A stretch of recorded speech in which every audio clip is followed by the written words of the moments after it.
मराठवाडा नेता YouTube like करा, subscribe करा, शेअर करा, फॉरवर्ड करा।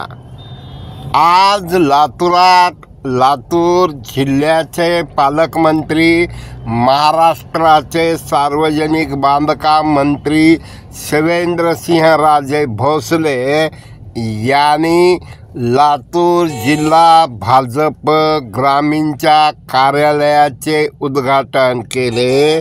त्यावेळा लातूर जिल्ह्याचे माजी पालकमंत्री संभाजीराव पाटील निलंगेकर यांनी काँग्रेसचा टर बुरखा फाडला आणि चॅलेंज दिला। काय म्हणतात संभाजीराव, ऐका मित्र हो, शेअर करा, सबस्क्राईब करा, लाईक करा, धन्यवाद। लातूर ग्रामीणचे खऱ्याच अर्थाने एक महाराष्ट्रामध्ये जो एक धक्का देणारा निकाल होता, ज्याच्याबद्दल कुणीच अपेक्षित आपल्याला माहित होतं। महाराष्ट्रामध्ये असं कधी वाटत नव्हतं की अशा पद्धतीने एखादा निकाल लागू शकतो।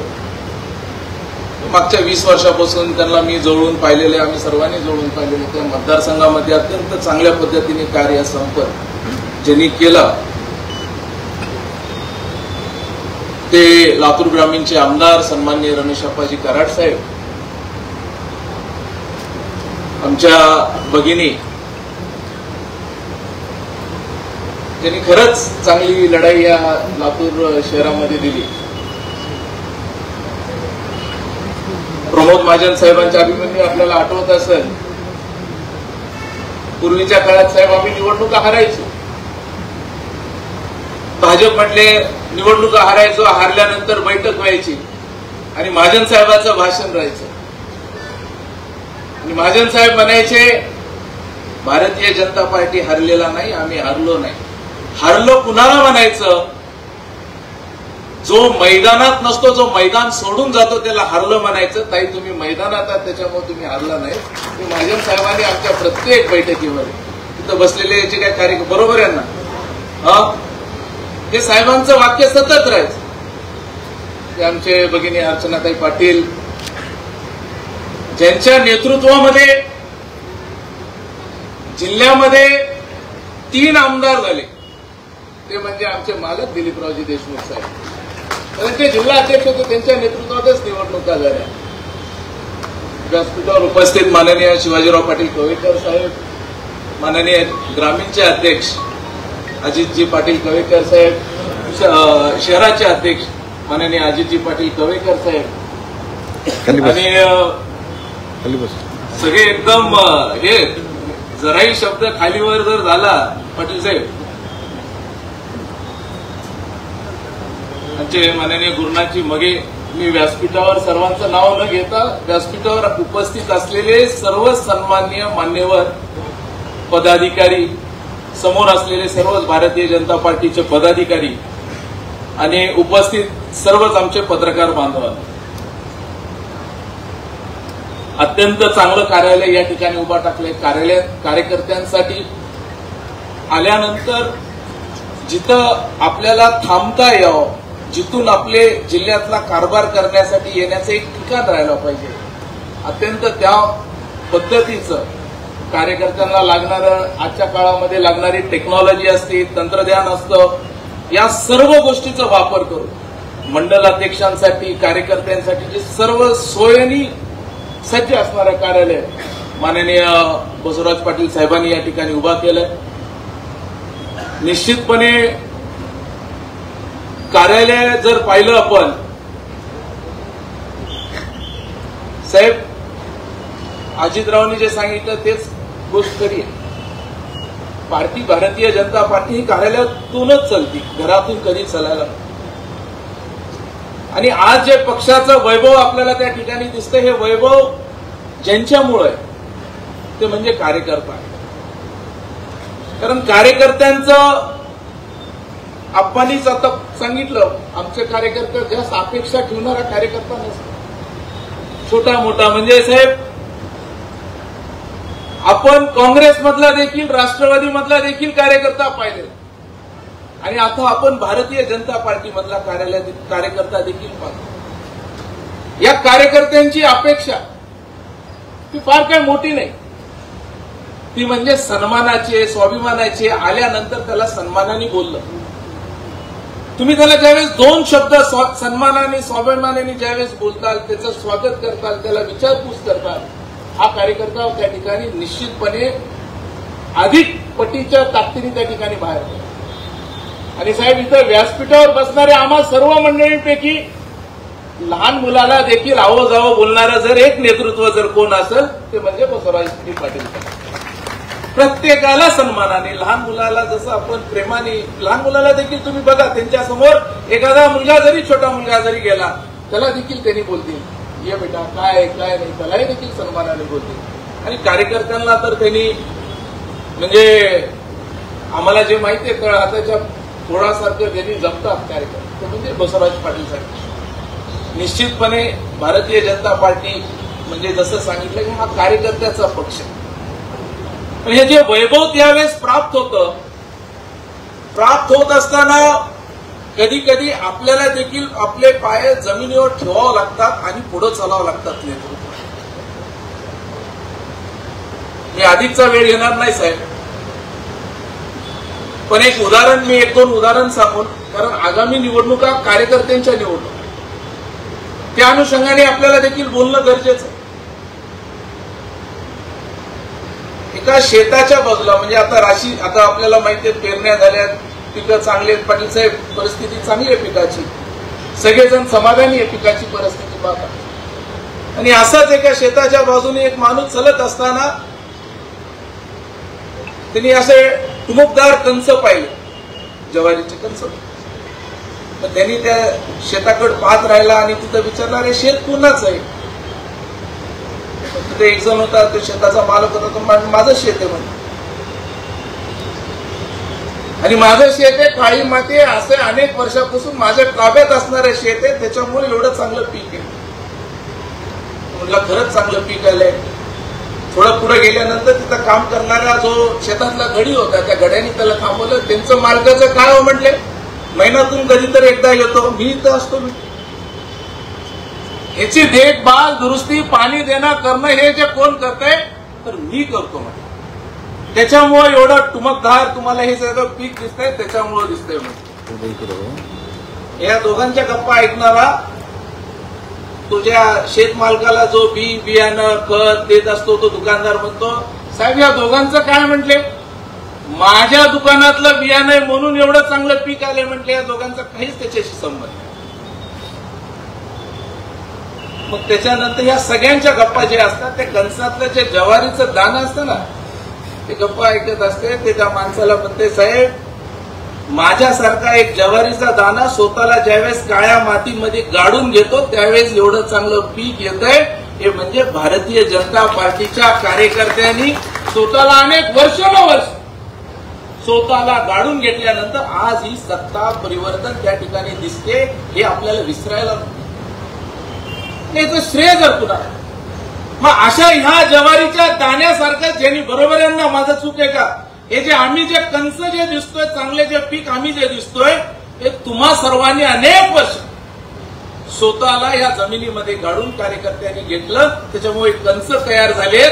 आता या कंसाला जपण्याचं काम या कार्यालयाच्या माध्यमातून होईल ही अपेक्षा या ठिकाणी व्यक्त करतो. कारण निवडणुका ह्या आता त्यांच्या कार्यकर्त्यांचे, ज्यांनी आपल्याला श्रेय दिलं, ज्यांनी आपल्याला मोठेपणा दिला, ज्यांनी आज आपल्याला ही सत्ता निर्माण केली, आज त्या कार्यकर्त्यांच्या निवडणुका आहेत. त्याच्या पाठीशी आपण सर्वजण उभा टाकणं गरजेचं आहे. सध्या परिस्थिती कशी झाली आहे चौकड महाराष्ट्रात आपण बघतो. खरं तर आपला कालचा कार्यक्रम अत्यंत देखणा कार्यक्रम झाला. म्हणजे आम्ही सर्वजण इथं व्यासपीठावर बसणारे सर्व मंडळी बऱ्यापैकी मुंडे साहेबांच्या नेतृत्वामध्ये आम्ही सर्वजण तयार झालेले. त्यांचा तो संघर्षाचा काळ आम्ही पाहिलेला. आणि मला वारंवार त्यांनी एक गोष्ट मला जी सांगितली होती आज आपल्या सर्वांना सांगायला हरकत नाही. आणि तीच गोष्ट आम्ही सर्वांनी देखील आमच्या जीवनामध्ये घ्यायला पाहिजे असं मला वाटतं. मी तरी घेतली. मधल्या काळामध्ये जरा वातावरण, पक्षीय वातावरण जरा अडचणीत होतं, आपल्याला माहिती आहे. काही जण साहेबांना सांगायचे, साहेब संभाजी नाराज आहे, संभाजी आपल्या सोबत नाही, असं बोलायचे बद्दल साहेब बसल्या बसल्या.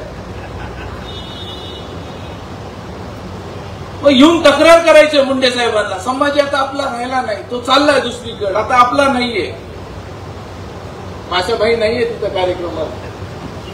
त्यांना विचारलं असं, कारण ते होते त्या साक्षीला त्यावेळेस. म्हणजे त्यावेळेस जिल्हा परिषदेचे साहेब आपल्याला आठवत असेल, एक बैठक झाली, लांबदण्याला एक बैठक झाली. त्या बैठकीच्या नंतरचा हा एक किस्सा होता. नेतृत्व कसं असतंय हे मी आपल्याला सांगतो, आणि आम्ही देखील काय वापरायचं असतं ते देखील सांगतो. मुंडे साहेबांना सतत संभाजी आता आपला नाही, संभाजी बदललाय, संभाजी आपल्या सोबत नाही असं सांगायचं. मी नाव नाही घेत त्यांचं. मग मुंडे साहेबांनी मला बोलवलं, जे सांगणारे जे नेते होते त्याला बोलवलं. त्या नेत्याला विचारले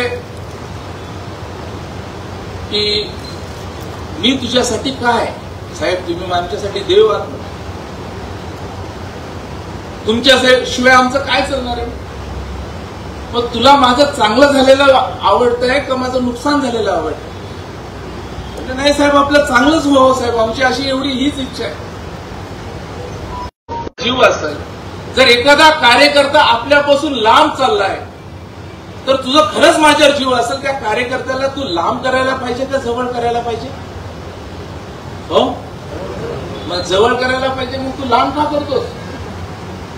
तू येऊन प्रयत्न करायला पाहिजे की साहेब संभाजीला आता आपल्याला जवळ घ्यावं लागेल, त्याच्या मनामध्ये काय त्याची नाराजगी असेल ती आपल्याला काढावं लागेल. हे काम आता आपल्याला साहेब हे फार जवळीने आपल्याला बारकाईने करावं लागेल. अनेक जण पुन्हा बदल काय ना काय, पण कार्यकर्ता लांब जायला नको. तो अनेक वर्ष या ठिकाणी तो सतत काम केलेला कार्यकर्ता असतोय. हे मुंडे साहेबांनी दिलेलं, आणि मुंडे साहेबांनी मला देखील सांगितलं, संभाजी तुझी काय नाराजगी आहे, तुला काय वाटते. म्हटलं साहेब काय नाही, आपण एवढं जर लक्षात घेतलं, एवढं ओळखून घेतलं, कुणीतरी आपल्याला तुमच्या माणसाला तुमच्यापासून लांब करतंय हे जर तुमच्या लक्षात आलं, आम्हाला पुढे काहीच बोलायचं. खरं तर आज मुंडे साहेबांची आठवण सांगणं गरजेचं. आम्ही तो संघर्षाचा काळ, सगळेच काळ पाहिलेला आहे. राजे आपल्याला तेवढा त्यांचा सहवास तेवढा नाही लावला, पण आम्ही जुळून पाहिले. कुणी एखादा आला आणि म्हटलं साहेब ते ग्रामसेवक आमचं काम करत नाही. मग साहेब राजे त्यांनी थेट फोन घ्यायचे, फोन हे ग्रामसेवक लावा, आणि स्वतः डायरेक्ट बोलायचे, मी गोपीनाथ मुंडे बोलतोय, बरोबर आहे. आणि ग्रामसेवकाला पण तेवढ्याच हक्काने बोलायचे. आणि कुणी एखादा आम्ही मजेत म्हणायचो, बरोबर आम्ही म्हणतो अप्पा, की एखाद्याचं काम अमेरिकेच्या राष्ट्रपतीकडे जरी असेल, त्यांनी येऊन साहेबांना सांगितलं, साहेब म्हणायचे लाव त्यांना फोन. कोणत्याही मोठ्या माणसाला, कलेक्टरला असेल, कलेक्टरला तेच बोलायचे, ग्रामसेवकांना तेच सांगायचे की माझा कार्यकर्ता ह्याच्या पाठीशी तुम्हाला उभा टाकायला पाहिजे. हे आपल्याला आवर्जून त्या ठिकाणी आपल्या नेतृत्वाने दिलं. तो काय आहे, कसं आहे त्याचं ऐकून घेणं, त्याला बोलणं, आणि त्याच्यासाठी लगेच हातातला फोन घेणं, आणि फोन लावून कलेक्टर असतील, एसपी असतील, कुणालाही सांग. इथल्या लातूर एअरपोर्टचं एक उदाहरणच, लातूर एअरपोर्टचं एक उदाहरण आहे. थोडं संवेदनशील आहे, पण त्याच्यातला शब्द बाजूला ठेवतो आणि सांगतो. नॉर्थ इंडियन एसपी होता आपल्या इथं, साहेब साहेब गृहराज्यमंत्री होते, स्टॅलिन बाबू. आणि साहेबांनी आले, त्यांच्याकडे गेला एखादा आपल्या भागातला एखादा कॉन्स्टेबल होता, साहेब मी या भागातला आहे, तुमचा कार्यकर्ता आहे, कार्यकर्त्याचा मुलगा आहे, घरात अशी अडचणी, मला इकडे. साहेबांनी एसपीला सांगा तिच्या अडचणी, त्याला तिथं बदली घ्यायच्या इकडे ठेवू. एकदा झालं, नाही झालं, परत साहेब एअरपोर्टला आल्यानंतर परत तो गेला, साहेब माझं काम नाही झालं, परत एसपीला बोलवलं.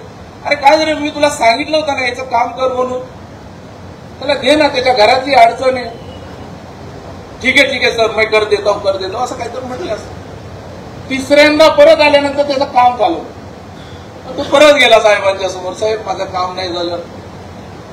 साहेबांनी ते एसपीला बोलवले, तू काय झालं उसका, क्यों नहीं हुआ त्याला म्हणजे त्यांच्या स्टाईलमध्ये सांगितले. त्यावेळेस एसपीनी म्हटलं साहेब वो बहुत सी आदमी होते म्हणजे फालतू आदमी होते एकदम. म्हणजे असं त्याच्याबद्दल त्या कॉन्स्टेबल बद्दल त्यांनी त्यांच्या वरिष्ठ अधिकाऱ्यांनी असा शब्द वापरला सर बहुत ही सी असा आदमी म्हणतो. त्यावेळेस साहेबांनी काय म्हटले अरे बाबा तेरे जैसे सी मैं 100 संभालता हूं तेरे को एक संभालने में क्या जा रहा है. कार्यकर्त्यांसाठी हे राजा मी तुम्हाला का सांगतोय तुमच्या लक्षात आलं म्हणजे ह्या जिल्ह्याला जो स्वभाव माहितीये हा मुंडे साहेबांचा स्वभाव माहीत असलेला जिल्हा आहे की हातात फोन आणि लगेच काम हे ह्या जिल्ह्याचं वैशिष्ट्य. आणि निश्चितपणे येणाऱ्या काळामध्ये आणि खरं तर मी राजेंना अनेक वर्षापासून पारिवारिक संबंध आहेत साहेब. आम्हाला देखील या गोष्टीचा अभिमान आहे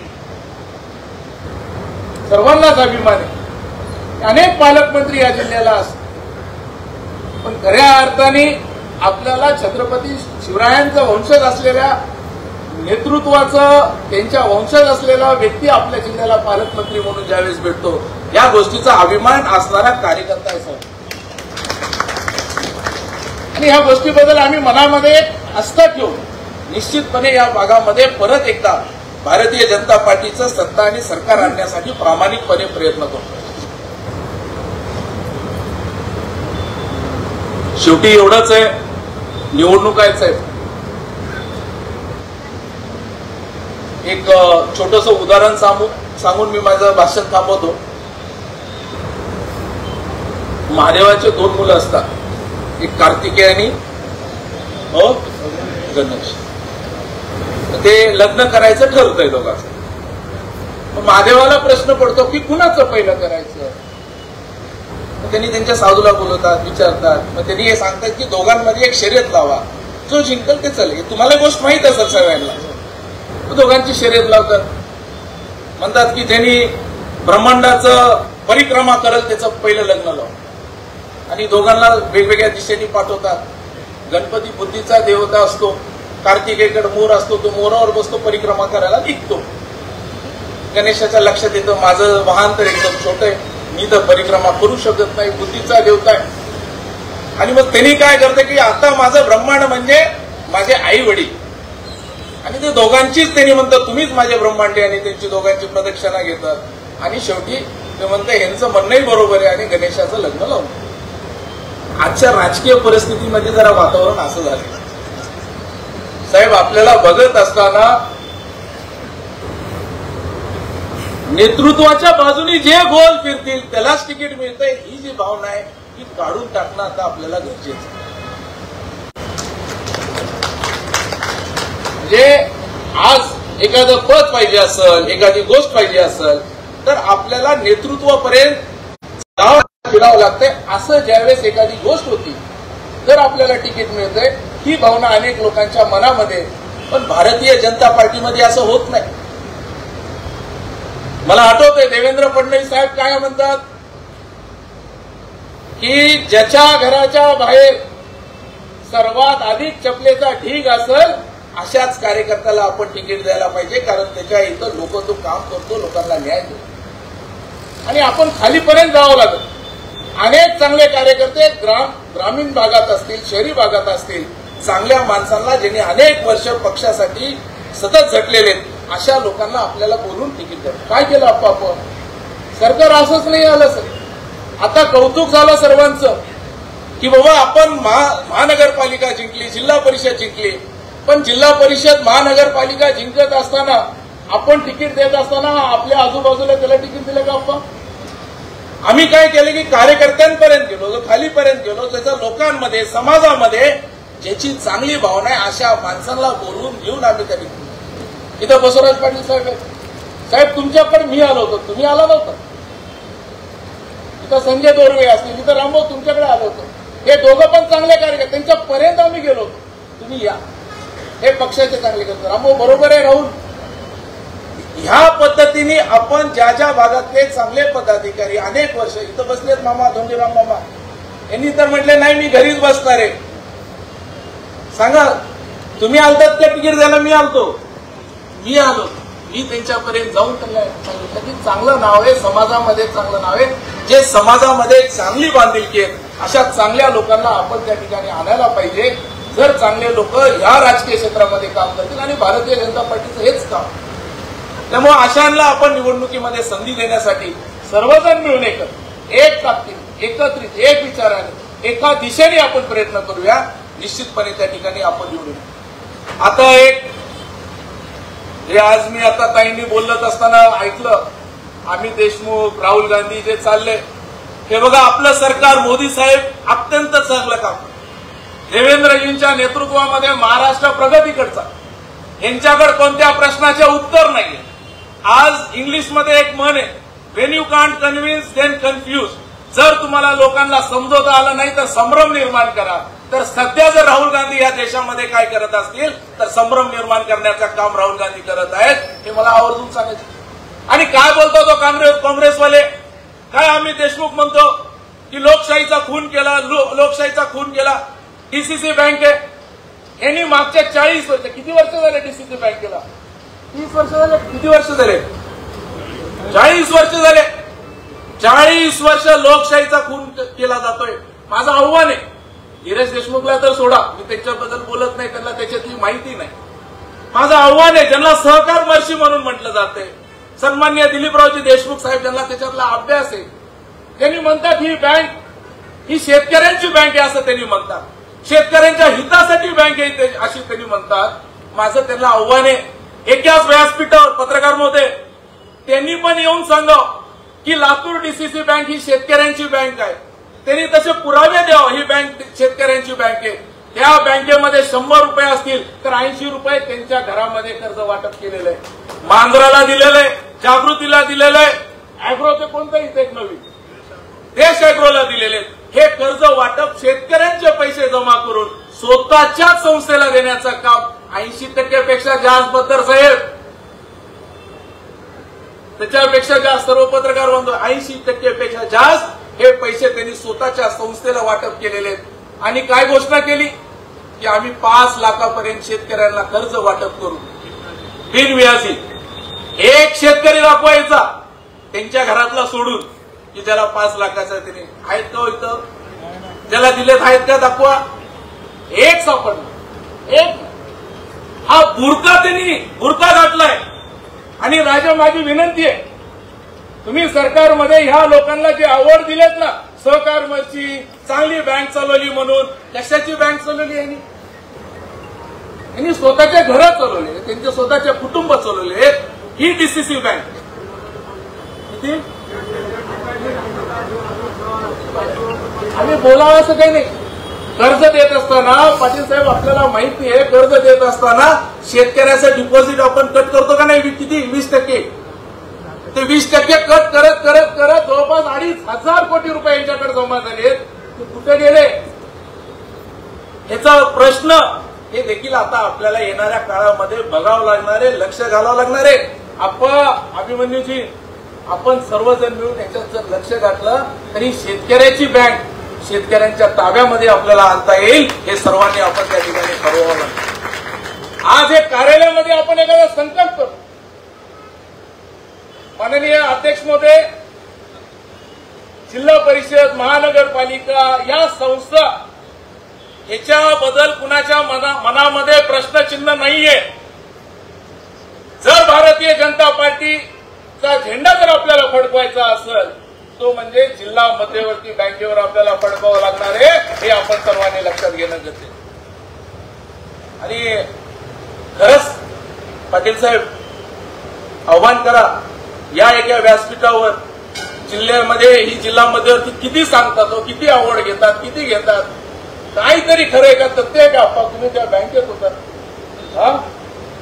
आणि अशांना येणाऱ्या काळामध्ये आपल्याला यांच्यापासून सावध सर्व शेतकरी. आणि आम्ही ठरवलंय, त्या दिवशी आमची बैठक होती, माननीय देवेंद्रजी फडणवीस साहेबांनी आमची बैठक घेतली. आम्ही बैठकीत काय म्हटलो, अभिमन्यूजी, आपण सर्वांनी काय ठरवलं की आता बँकेमध्ये यांनी लोकशाही म्हणतात ना, मतदान करणारे कोण, यादी कोण फायनल करतं, त्यांनीच करतात. उमेदवार कोण, फायनल त्यांनीच. आता सरळ जर तुमच्यामध्ये क्षमता असेल सर्व या मीडियाच्या माध्यमातून माझं आव्हान आहे, जिल्हा मध्यवर्ती बँकेमध्ये जो शेतकरी जो कर्जदार आहे याला मतदानाचा अधिकार तुम्ही द्या. मी खरंच मानत धीरज देशमुखचा सत्कार करू आपण. यांनी सर्व शेतकरी सभासद जे कर्जदार आहेत त्यांना मतदानाचा अधिकार द्या आणि तुम्ही निवडणूक घ्या. मी तुमचा सत्कार करतो. हाय हिंमत करू शकत नाही. त्यामुळे निश्चित येणाऱ्या काळामध्ये तांत्रिक दृष्ट्या त्यांनी आता तसं तेच ठरलंय. त्या दिवशी आमचं बैठक त्या दिवशी नाही आव्हान एकदा आपण तर पाटील साहेबांचं म्हणणं बरोबर आहे. आमचं बैठकीत तेच ठरलंय की आपल्याला त्याच्यामध्ये कायदा पास करणारे आणि आम्ही आणणारे, पण पुढच्या माणसाला आव्हान तर करावं लागेल. त्याचा बुरका देखील फाडावा लागेल. त्याला देखील सांगावं लागेल की शेतकऱ्यांवर तुमचं एवढं प्रेम आहे. आपण एक मोहीम करू आपण आपल्या सर्व मतदारसंघामध्ये शेतकऱ्यांची सगळ्यांच्या सह्या घेऊ की आम्हाला मतदानाचा अधिकार द्या. डीसीसी बँकेत जेवढे कर्जदार आहेत त्यांचं आपण मोहीम बघू करतात. त्यामुळे येणाऱ्या काळामध्ये आपण या सर्व गोष्टीकडे लक्ष देऊया. आणि शेवटी एक अत्यंत देखणा कार्यक्रम. आणि साहेब अनेक जण असं म्हणतात, पाटील साहेब आता आलेत पक्षात म्हणतात, मलाही म्हणतात की तुम्ही आता आलात किती वर्ष झाल्यात, आम्ही जुनेत आम्ही. मला व्यंकय्या नायडू साहेबांचे शब्द आठवतात. साहेब फार सुंदर बोलत होते, आमचे प्रभारी होते. व्यंकय्या नायडू साहेब आमचे प्रभारी होते. एक बैठक होती, अशा बैठकीमध्ये म्हणत असताना साहब मैं 20 साल से काम कर रहा हूं, जिसको अभी आपने जिम्मेदारी.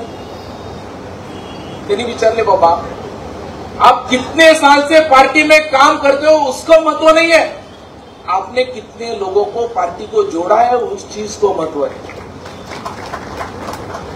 तुम्ही पक्षात किती वर्ष झालं, मी आणि माझी बायको दोघच मेंबर, दुसरं कुणी नाही, त्याला काय महत्व आहे. मी माझ्यासोबत पक्षामध्ये किती लोकांना जोडतो, माझी संघटना किती मोठी करतो, ह्या गोष्टीला महत्व आहे. आणि ती क्षमता आम्ही तुमच्यामध्ये पाहतोय आणि हे तुमच्यामध्ये आम्हाला दिसून येत आहे. त्यामुळे साहेब आम्हाला या गोष्टीचा अभिमान आहे. आपण नवीन नाही आपण द्या जोडलं. तुम्ही अशी सीट निवडून आणलं,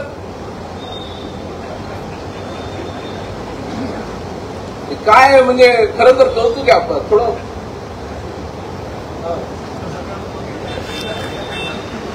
त्यामुळं आपण सज्जात केलं निवडणुकीला. सांगा अध्यक्षांना, जिल्हा परिषद साठी सज्ज, महानगरपालिका आणि डीसीसी बँक.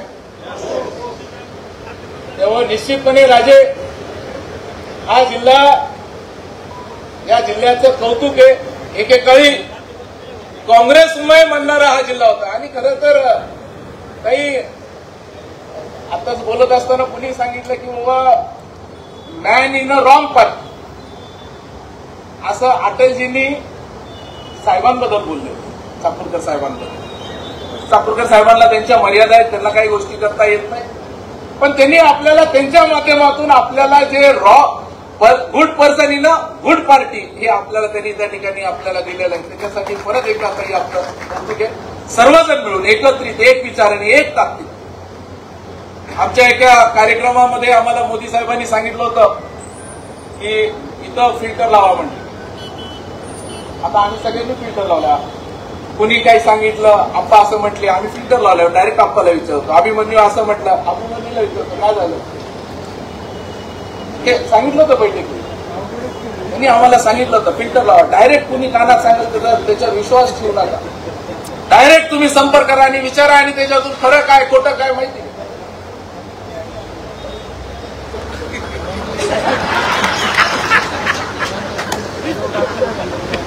तुमचा पाय गुन्हे सर, तुमचा पाय गुन्हे साहेब. तुम्हाला आमच्या दोघांचं जेवढं जवळचं नाते कुणालाच माहित नाही. त्यांनी बोलत बोलत भाषणामध्ये सांगितले दोघांनी एवढे किस्से कुणाचेच नाहीये. आणि अत्यंत शेवटी बघा, आम्ही सर्वजण कार्यकर्ते, सर्वजण आम्ही कार्यकर्ते. आणि आम्हाला सर्वांना जर मोठं कुणी केलं असेल या भारतीय जनता पार्टीच्या कार्यकर्त्यांनी केलं. जे काही कमी जास्ती विषय असेल हे सगळं बाजूला. आज ह्या कार्यकर्त्यांची निवडणूक आहे. ज्यांनी एवढं चांगलं पीक निर्माण केलं हे तुमची निवडणूक आहे. मी आपल्याला, आम्ही सर्वजण मिळून एक वचन देतो, कुठंही तिळा एवढा फरक येणार नाही. कार्यकर्ता हा निवडून यायला पाहिजे. पूर्ण ताकदीने साम दाम दंड सगळ्या गोष्टींनी कार्यकर्त्यांच्या मागे आम्ही उभा टाकू, हा शब्द या निमित्ताने देतो आणि माझे 2 शब्द थांबवतो. जय हिंद, जय महाराष्ट्र.